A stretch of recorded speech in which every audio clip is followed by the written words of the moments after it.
Life's a game, the world's a stage, and we are merely role-players, where theatrical people play role-playing games. I'm Matt Boothman, and I'm your compere for this main house production. Here on Merely Role-Players, we improvise stories to entertain you and ourselves a little bit. And we use role-playing games to keep the story going places even we can't see coming, because as theatrical people, we're all about maximising the drama. This episode is part of our current main house production, Vigil, the Great Fire. To tell this story, we're playing Monster of the Week, a role-playing game by Michael Sands, published by Evil Hat. So please take your seats in the main house. Tonight's production is about to begin.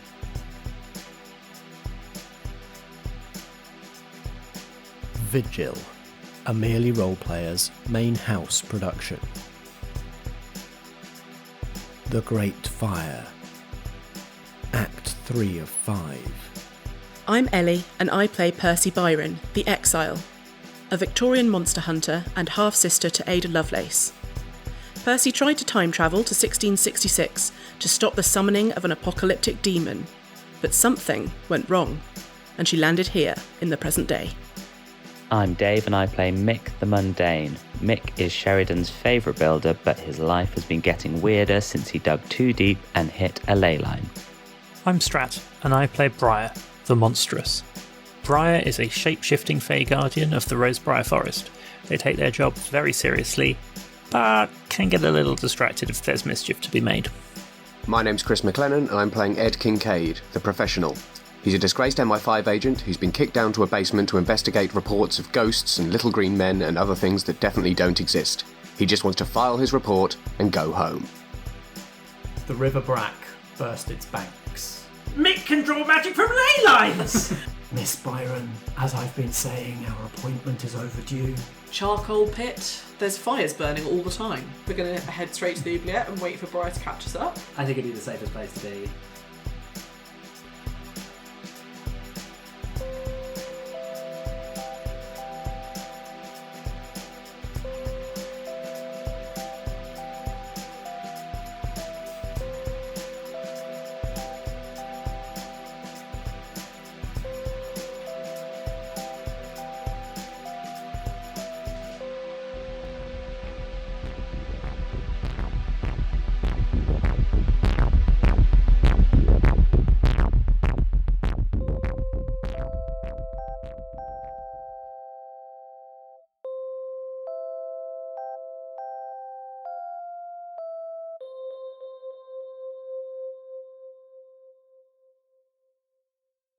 Do we need to leave the door open? Because will Briar be able to come in? This place is magic, right?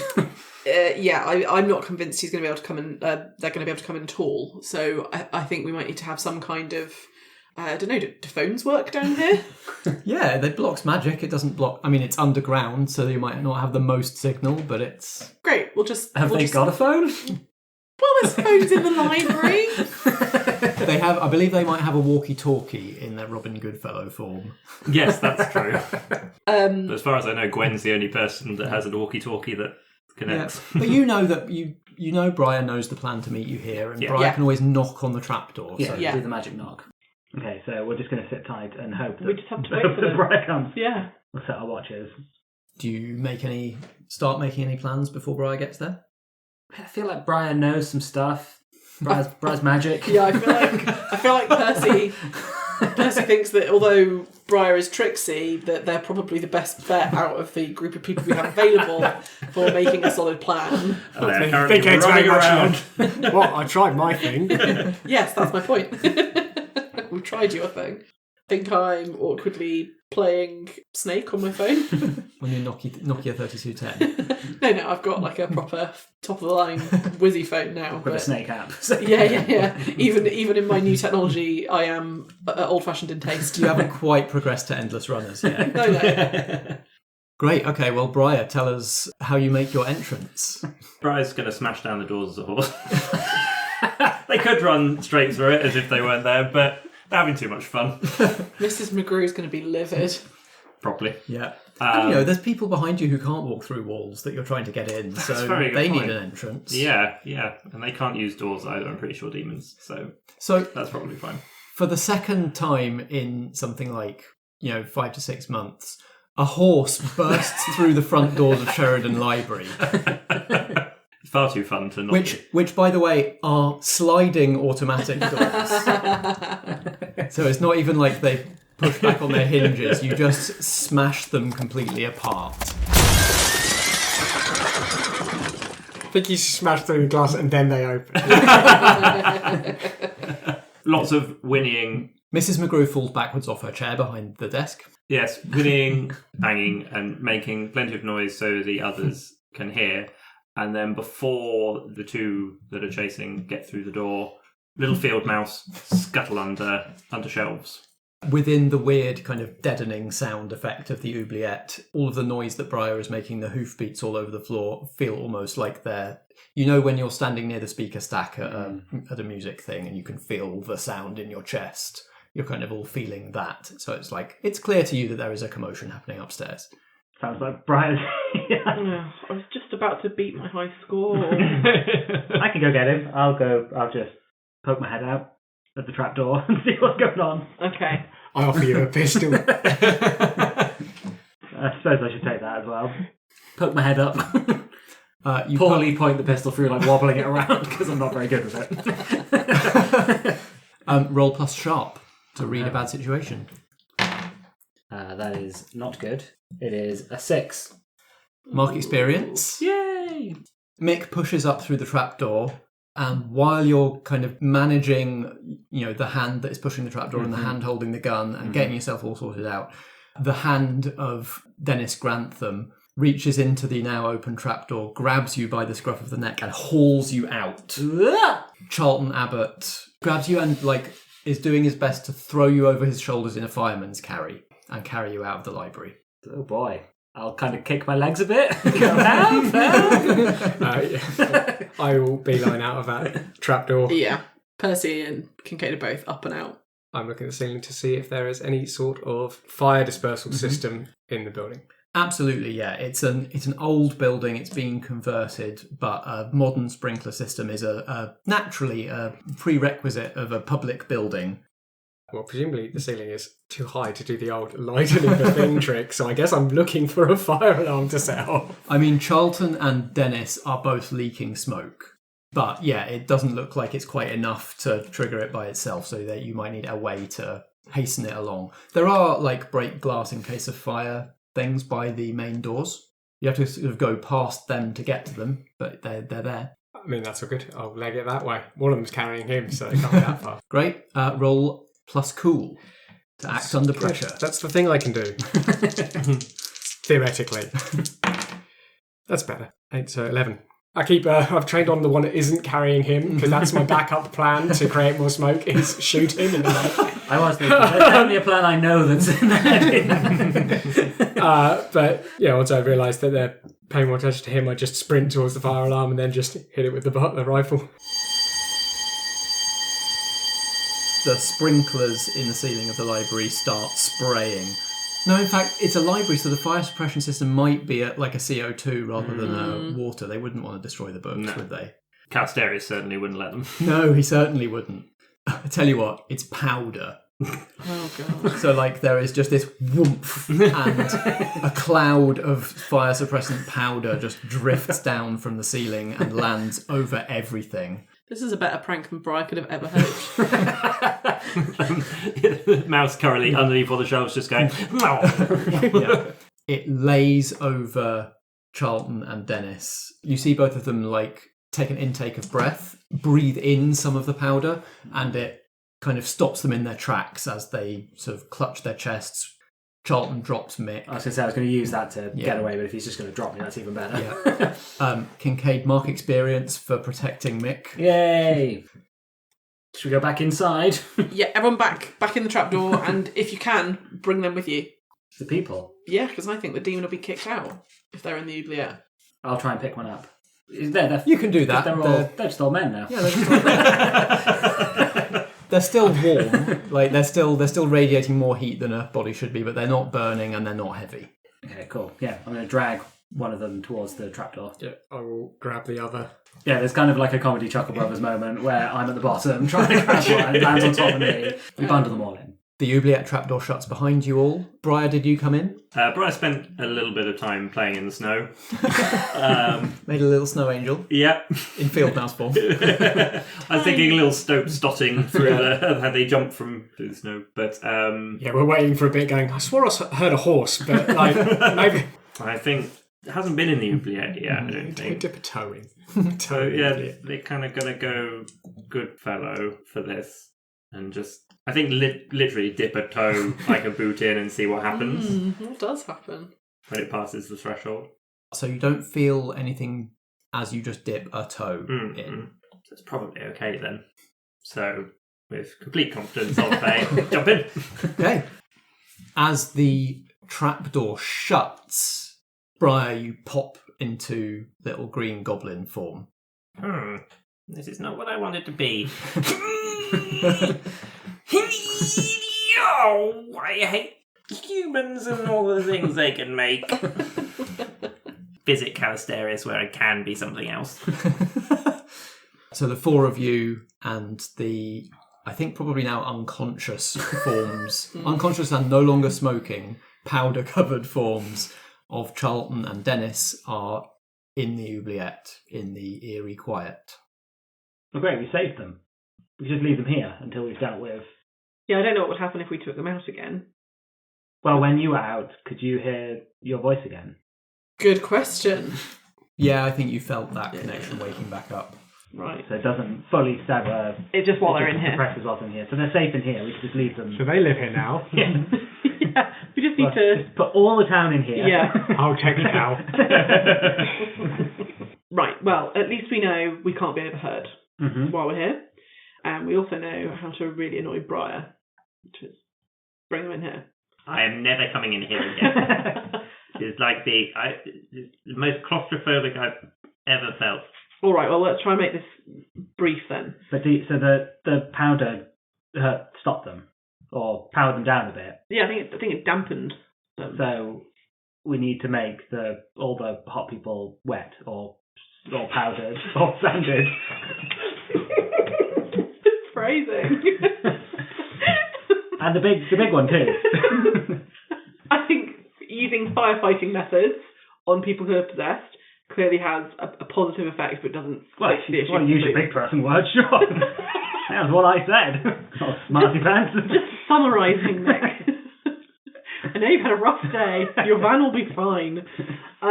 Yeah, but I don't think that's going to be enough to stop the demon. That needs more. Yeah, we need more. Ironically, firepower. But you feel like there's a bigger thing at work here, like more powerful than just get it really, really fired off. I just don't know. Honestly, it's been living in my head for so long now. I'm finding it hard to think clearly on it. But I think that's the only tactic we have at the moment. I mean, we know what it's like when it's possessing someone. Do we know what it's like in its own form? Percy saw it in 1852, marching through Rosebriar Forest towards Order HQ. Briar, as Guardian of the Forest, probably would have seen it then as well. That's true.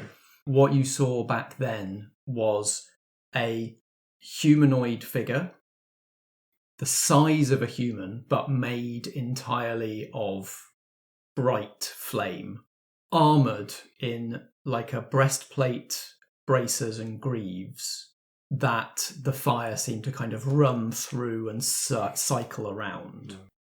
I think, Percy, one of the last things that you would have seen before, like sequestering yourself in the HQ for the time travel experiment, was it unfurling flaming wings that were sort of a number of times bigger than the figure itself. So I guess I'll relay that information. Sounds pretty scary and big.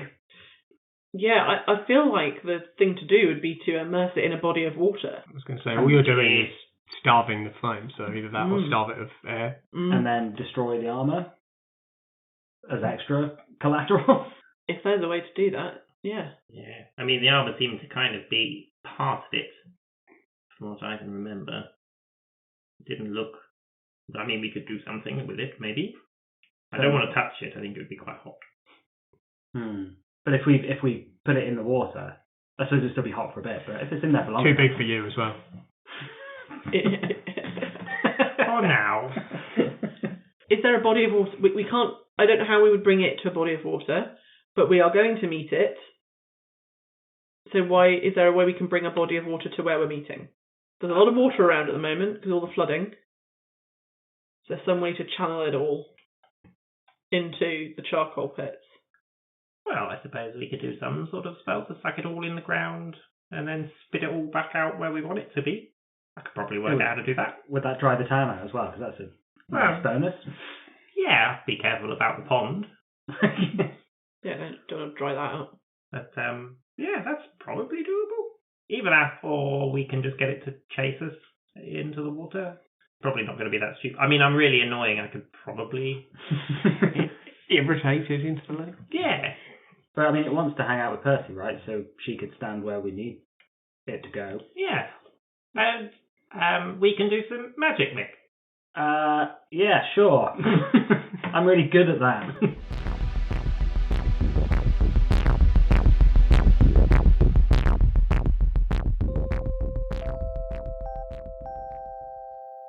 All right, lovies. It's me, Matt, your compere. While the players are getting ready for their next scene, why don't we take a quick look at the programme? I had to find this out from my own podcasting app, Pocket Casts, because I don't keep close enough track of these things, but apparently this is our 250th episode. I think that counts a couple of trailers and things, but still, I'm taking the win. Like I say, I don't keep close enough track of these things to have thought out anything in advance in terms of a way of marking the milestone, but if you've enjoyed any of those 250 episodes, maybe this is a good moment to give us a review somewhere. Apple Podcasts, Podchaser, Apollo, all of those places are good places to drop us a little review. Say something that you liked about the show, tell people an episode that you think they should try, that kind of thing. Next, pitch submissions are open now for the next Interactive Soup event. If you haven't heard me talk about this before, this is a community funding event for interactive performance, however you interpret that. The event itself is going to be on the 13th of June, and we're taking pitch submissions up until the 15th of May. There's a link in the programme notes to a form where you can tell us how you'd use roughly sort of between £200 and £300 to benefit an interactive performance that you're working on or the interactive performance community in general. Once that 15th of May deadline goes past, we check through everything that's been submitted, just double check that all of them do actually qualify as being about interactive performance. Then randomly select 4 or 5 of the eligible pitches to come along to the event in London on the 13th of June and pitch to the audience. Everybody at the event will have bought a £5 ticket, and all of those £5 go into a pot, and whichever pitch wins the vote at the end of the event gets that pot. Also, on the subject of pots, there will be soup. So if you've got an interactive performance project ongoing that just needs a little bit of an extra boost, previous pitch winners have spent the money on things like subsidising tickets for people on 0 hours contracts, or buying an audio recorder so they could do field recordings out and about, that kind of thing. Get that pitch in by the 15th of May and you could find yourself on stage with a mic on the 13th of June pitching for roughly 200, 300 quid depending on how many people buy tickets. Finally, her character's been evicted from the Big Brother house on the feed, our weird Big Brother video role-playing game that we've been posting up on our Instagram. but she's still a friend of the show. Here's Fiona to tell you about her podcast, What Am I Rolling? Hey, listen. Do you know your D8s from your D12s? Do you know your modifiers from your bonuses? Do you know your destiny points from your story points? Do you have any idea what I'm talking about? Either way, you should check out What Am I Rolling, a twice-monthly RPG one-shot podcast. Catch up on previous episodes on the What Am I Rolling website, that's www.wairpodcast.com, or wherever you listen to podcasts. Remember, adventurers need not apply. And now please close your programme and return to your seats in the main house. Act 3 of Vigil, the Great Fire is about to recommence.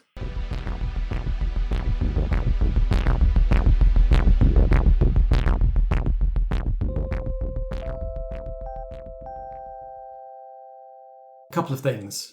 I'm interested in Percy's thoughts and what Percy's priority is at this time. Is Percy just thinking this is an enemy that needs to be defeated, or is Percy at all is there any conflict in Percy's mind thinking about the offer that it has made? Definitely. I think it's been in her head for months and has successfully worn her down to the point of feeling temptation, which for Percy is it has made a big dent proportionally to how strong her mind is. So I think Percy's firstly super pessimistic about all of this and thinks nothing's going to work, but also wants to hear what the actual terms of the offer are, because if they are enticing enough with enough sort of damage limitation, she thinks she can, similarly to how she did with Briar many years ago, broker a deal that will have her coming out on top. That she can somehow outsmart the demon into making a deal that will leave things better than they started. Great. So it sounds like Percy would like an opportunity to talk. Yeah. Before the gun's blazing. But it sounds like that might fit with the plan anyway, if you want some sort of distraction. Yeah. So the other thing is, shall we design a big magic ritual? Yes. Siphon all of the floodwater in the town and dump it into the charcoal pit. Yeah. Well, Briar's thought of how it could work and why they wanted to get Mick involved is if Briar can suck all the water down into the earth, into the ground, which is kind of their domain, there are ley lines running all around the place and something's going to need to be used to direct it. And Mick seems to have some way of linking directly to that, which Briar won't have. And the idea would be suck it all down, ley line, and then blast it up beneath the thing like a big geyser, just so they go poof. Amazing. Yeah, I love this. How aware is Mick that any of the things you do are magical, or does he just think, I'm a bit faster than I thought I was? And does he just sort of reckon he might be able to ride a van? Well, Briar, does he go, Briar has blurted out in front of me, Mick's drawing magic out of ley lines, just today. How accepting of you are of that, I think that's the building. Explanation. That's why Mick was happy to go and try and write the van. He was like, this stuff's happened to me, so maybe I do have something. So he's kind of happy to try stuff because what's the worst that can happen? Great. But if the charcoal pit's not on a ley line. We've also discussed before how Mick just tends to accept whatever his new circumstances are without question. Fair enough. This is my life now. I'm fine. A good kind of standard one. The spell needs to be cast at a particular place. I mean, it needs to be on a ley line, maybe at a convergence of ley lines. Or would we need one that's low down so that the water would... Or is it just going to suck it through the earth? Or suck it like a whirlpool into the... Go down like a plug hole. Yeah. And we helped! Well, maybe the Abbey is a good place, because we established that's kind of below the sort of water level. It makes sense as well that the Abbey would have been built on a convergence of ley lines because it used to house a coven of witches. It did indeed. Right, so are there any other homes we can destroy in the course of this ritual? Really get it all done. I don't think the Abbey's going to be destroyed. It'll be fine. Depends on how we manage it. I live there. Please be careful. So here's a specific Can't catch a break this happy. Here's a specific danger that it's going to involve is that, like you said, this is about like using Mick's connection to the ley lines and using him as a kind of a connection to get the water into that system. Mick's going to need to be in contact with the ground to do this, but at that specific place means that Mick is going to need to be underwater for a period of time because that area is still pretty badly flooded. So you're going to need to like swim down and get in contact with the ground to be used as this conduit to push the water into the ley lines. I need some heavy shoes. Yeah. Those old-fashioned diving suits. And this is we're talking about moving a very large amount of water into what can be used as a kind of a conduit for physical matter, but are more usually used as conduits for energy or power. So it's going to take some time. Like this is going to take probably several hours to cast. Of me being underwater. For a large part of it, you would need to be. So either you would need specialist equipment or you'd need to keep coming up and back down. Just a scuba mask with the really long pole bit.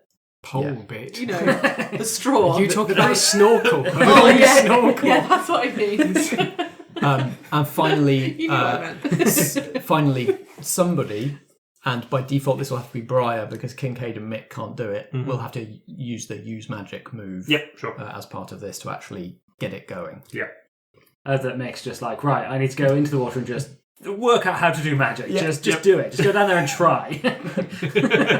You need to just sort of like be going with whatever Briar is doing. Yeah, just got to feel the feeling. Yeah. Just like don't fight it, man. I can help you out if you want. Percy uses runes carved into her skin. I don't want to do that. Do you want me- Look, I draw the line. I could brand you. And then that sounds awful too. Okay. I think I've been pretty chill about this whole magic thing up until now. It's very helpful. Well, you could be on standby for if it's going badly. Sure. So it sounds like the plan that is kind of coming together is Percy will speak with the demon and keep it talking and keep it distracted. For several hours. Potentially. Contract negotiations can take a while. Well, we also presumably need to get it somewhere where... Well, the point of this plan is you can kind of make the water appear wherever you need it. That doesn't have to be on a leyline. No, it'll travel through them, but you can make that happen at the charcoal pits if that's where you want this. And they're thing low to take lying place. as well, so that should be fairly easy. Yeah. So Briar and Mick are going to be doing the magic. What is Kincaid's role in this going to be? I still kind of feel the need to make sure Mick doesn't die in any of this absurd than my apparently magic cousin. It makes sense. You know who could get you some gadgetry to help Mick breathe underwater? I don't want to call them. And we could have comms. Comms would be good. Yeah. With Mick underwater and me. Because then I know how much longer I need to keep talking for and so on. Yeah, you're always going on about this MI doodad and how good it was when you were in the good books. And when I was in the good book. Oh, maybe bring them up and tell them that you need to be in the books again. I can pretend you've captured me if you like. I could have a word with them. Yeah, I'm sure that will go great. They're going to make me put you in a cage and they're going to do all kinds of stuff to you. So I wouldn't divulge that you even exist. That'd be my suggestion, especially while you're stuck like that. Yeah, no, but they're not here. They'd have to take me out of here to get me in the cage. And then I'll be a cow. And they'd be none the wiser. Nope. I'll make some calls. And I'm underground, so there's no bars on my old phone. Pop out. Go up to the snow-covered library. Yeah. And make some calls. Mrs. McGrew's got a broom. I still regard Mrs. McGrew with incredible suspicion because everyone looked a bit worried when she went down. I was like, what do you know that I don't? And also, she didn't leave when everyone else did. Mm-hmm. As soon as the thing pops open, by the way, Briar wants to get out. No. Can Briar just get out? No. Once the trapdoor is open, you have access to your magic again. So if you want to just turn into something that flies and pop out the trapdoor, you can do that. Oh, as quick as humanly possible. But as quick as try and grab him and sort of shove him. Quick as fey possible. Briar is out of there and just like turning into bird, cat, mouse, dog. Just like I can be all the things again. Like checking your pockets. Yeah, everything's still here. I've still got all my stuff. Percy's shouting, "Don't talk about the plan outside of the oubliette." Kincaid gets on the phone to deal with the agents. Indeed. So I roll plus sharp and try and convince them to bring me what are we after, apart from scuba things. Scuba, yeah, with anything. I mean, to be fair, like, I'm not even here on work, so... Like, they're also going to be like, you're in like a town in the middle, like you're not, why would you want scuba gear? Yeah. They are constantly after Percy, though, so you could definitely... Yes, they do know I am meant to be name at drop least me surveilling people here. And comms kit would be good. Waterproof. Right, I'll try and hit him up for a... That's not good. That's a strong 5. No. It's a good session for old Kincaid. You could luck it. I could... How much luck have you spent? Yeah, I'll luck it. I spent no luck. Ooh. What does your luck do? When you spend luck, your next mission from the agency comes with tons of red tape. Look forward to that next time you're on the show. I mean, like, he's already in the mode where he presumes that's exactly what's happening, so... Kincaid speed dials the number for his superior, codenamed You.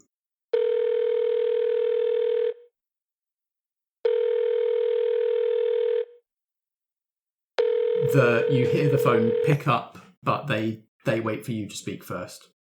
Hello? It's Kincaid from the Paranormal Defense Department. How you doing? How's things? My day was going rather well, actually, Kincaid. I'll be out of your hair just as quick as you get me some scuba gear and some communications equipment to Sherrydown. Scuba equipment? Scuba equipment, yeah. In Sherrydown. Now-ish. In the next couple of hours. At best, you know what I mean? Kincaid, in light of your performance on your last field action in that town. Pretty good, huh? In light of the fact that the material you obtained continues to baffle the Defence Science and Technology Laboratory. That sounds like a you problem to me, but go on. Well, I am you. That's exactly what I'm trying to say. In light of that, I am obliged to offer assistance and aid in this circumstance. But be aware, Kincaid, that this favour is unlikely to last. Well, you don't know what I need it for yet. It might be even better. Expect a drop today. Thanks, and I'll see you later. Soon, though. I need it soon. Like, we've only got a couple of hours. Heli chopper. I cannot stress that enough. I don't need the heli chopper. That's just how I need you to bring it. Well, I mean, could have gone better, could have gone worse. You didn't sound keen. We might get the stuff. Ribbit. And I head back down the hatch. Theoretically, we've got some scuba gear. Excellent. So I go to the Abbey. Yep. Percy's going to go to Charcoal pits. Charcoal pits. Then we leave Percy on her own with some fire demons. Does that feel okay? Well, unless Kincaid's going with her. It depends how proficient you are with scuba gear. I've been on holiday. I reckon I can work it out. I guess it also depends when it arrives. Yeah, there's no point in Percy going to the meet until the gears at least arrives. We know it's going to be a couple of hours from the gear arriving. We can fast forward to a point where you have the gear. You know that you have that. The light is fading. It's getting towards the end of the day when a chopper doesn't actually fully land because there's nowhere where the ground is like solid enough at this point, but like hovers down to as close as it can get to landing without landing, and somebody inside chucks a couple of like flight cases out and it takes back off again. Guess we lug them in the van, or you just place them really casually in the van. Surely we just get super straight. Wouldn't we just get to do the drop at the Abbey? Yeah, you can do that. They didn't seem keen on bringing it at all. Imagine you just going out, no, over here. There's about an hour of me backing them closer to Just follow the van. Just pick it in. It'd be good, I think, if we get the Abbey end set up and then I go to the charcoal pits. And there's a couple of things I want to pick up from my lab room. Percy has been working on ways what ways might work to defeat this demon. Of course she has. So she's got a few bits that she needs to collect. Dusk falls, the moon rises on a clear night, reflecting off all of the waterlogged ground of Sherrydown as our hunters assemble. And the most important thing, Michael, don't die in a lake, because I'll never hear the end of it from Mum. So... Well, you've taught me so well how to use the scuba gear. I'm sure I'm going to be fine. This goes in your mouth, that goes on your back. Don't come up too fast. Don't die in a lake. Okay, I'll remember those rules. You'll be fine. I'll look after him down there. Well, I don't know what I was worried about. I pick up my many very effective weapons. Shall we go and have a chat with this, whatever it is? Yes. Yeah, you can't speak much. Well, actually, we shouldn't speak much. I'll wink. Actually, maybe Percy's a bit of a distance away so that I can't overhear anything. Yeah, Mick just waves. Yes. Mick waves, Kincaid walks over to join Percy, and they head off in the direction of the charcoal pits. Briar and Mick, it's time to initiate some really big magic. Possibly the biggest, most consequential magic we've seen. It's going to go great. I'm really good at magic. Apparently. Yeah, I don't feel like mundane really is going to sum Mick up after this. I think Mick's sitting on a bit of wall, dangling his feet in the water, fully suited up with the scuba gear on. Have I got bare feet? Because do I need full ground? I feel like to get better ground purchase, I'll go barefooted. Okay. I'm just enjoying the cold water. Oh yeah, it's cold, and you can see it's very cloudy as well. There's kind of soil floating in it. It's not the nicest. Yeah, Briar, could you go and scout that out for me, so I'm not swimming around looking? Looking for what? Wherever I need to be. Oh, you just anywhere on the floor is okay. Yeah, just the floor's fine. Few tips about magic. It's more about how it's up in your. It's not quite your mind. You know, there's that bit between your body and your mind. There's that kind of that third bit that's always there, but you don't. Close your eyes and think of ley lines. That I can do. Keep touching the floor. You'll probably see and hear a lot of weird stuff. The important thing about magic is not to panic. I think Kincaid said something about scuba diving about that as well. So don't panic. If you see anything weird, that's good. Oh, and finally, the most important thing at all, no matter what happens, never... And Brian pushes him into the water.